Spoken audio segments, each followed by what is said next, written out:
when you have struggles throwing the ball down the field accurately with consistency, those are red flags. And I think the biggest one for me on a broader standpoint as far as not just the NFL goes, but my experience certainly around the NBA in baseball, you've got to be in love with the work. You have to love going in there every day and getting better. I hear Tibbs' voice in my head. The magic is in the work. Ian Rappaport told us at the Combine, he said it is going to be, I forget the way he termed it. He said something like, Tyler, do you remember the way he said it? And Waddle didn't like the way or do you have this, Jack, that we could play? So let's play this. This is a good way to set this up. This was Ian Rappaport. I think this is what he was referring to, that it's just not going to be, this is Ben Johnson's offense. Caleb's getting it. It's really easy. That there are some bad habits to break. And this is what Ian Rappaport told us way back in February. It's not always fun. Winning is hard. Winning is really hard. And the greats, and Caleb has the talent to be really one of the greats, are often miserable, and it's really a challenge to get there. But if you want to be awesome, you got to go through some stuff. Ben Johnson helped turn Jared Goff, whose career was essentially over. He was a throw-in for a trade worth nothing. Turned him into a guy who's a Pro Bowler. Imagine that with the talent of Caleb. It's a lot. So, like he said, it's going to be hard. It's going to be a lot of tough time. So I think that's a good soundbite to keep in the back of your head as you hear some of these stories, even though it's second year, even though he's the number 1 overall pick, even though Jaden Daniels got it from the start, that a lot of people still expect this to be very hard, especially early on for Caleb and Ben Johnson. Sylvie, the thing that scares me is that there are far too many of these type of stories that are popping up now. And we started to hear at the end of last season. You and I have been going back and forth on these texts for at least a year now, but I haven't sold all my Caleb Williams stock, but I've sold a bunch of it because I just don't believe that what everyone thought he was going to be is what he will eventually turn into now. That is not to say that he can't bounce back this year, learn more under Ben Johnson, get more of a rhythm of what it takes to be a high-level NFL quarterback. What scares me last season is there were far too many times where I thought the game was just overwhelming to him. Certainly, and this is where you and I do agree, you get a better line, you get better coaching. That is crucial. But when you have struggles throwing the ball down the field accurately with consistency, those are red flags. And I think the biggest one for me on a broader standpoint as far as not just the NFL goes, but my experience certainly around the NBA in baseball, you've got to be in love with the work. You have to love going in there every day and getting better. I hear Tibbs' voice in my head. The magic is in the work.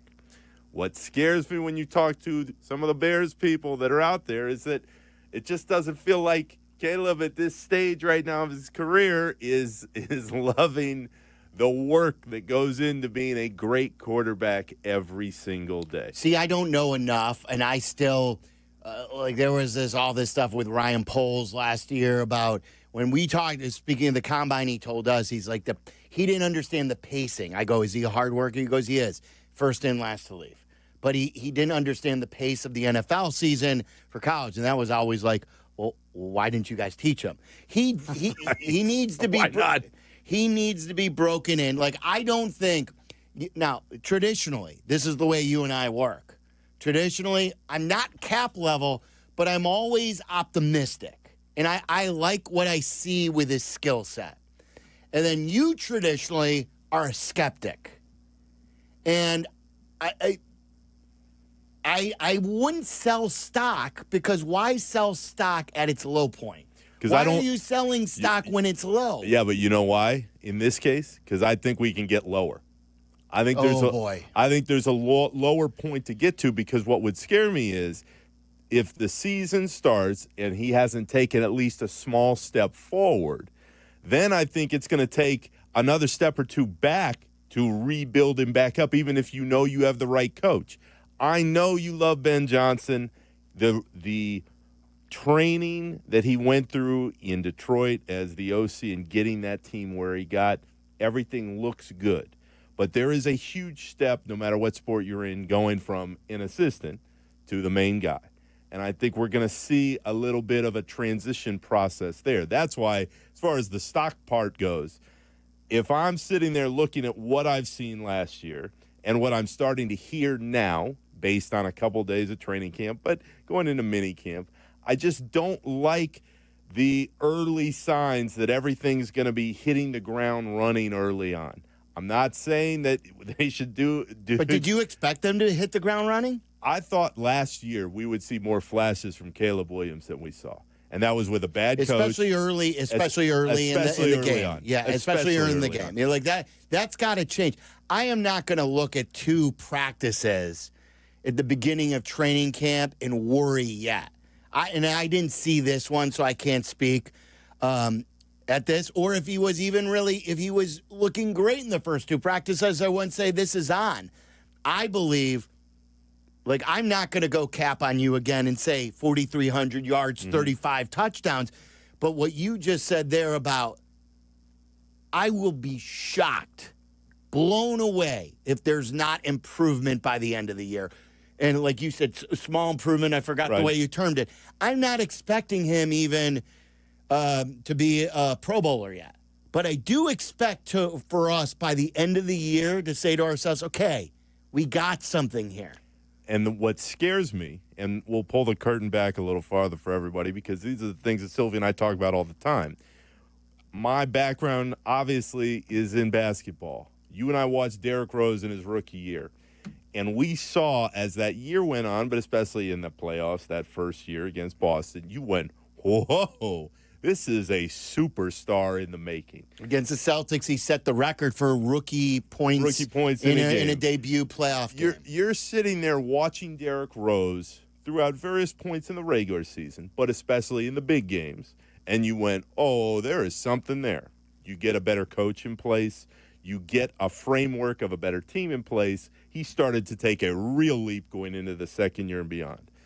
There were way too many times last year when I watched Caleb Williams and I thought, whoa, this is not where I thought the starting ground would be. Again, I'm not saying it's all over with and they can't improve and be a Pro Bowler and the guy everybody in the city wanted him to be. What scared me as I watched all those Bears games last year is there were far too few times when I looked at him and I thought he's making everybody else around him that much better.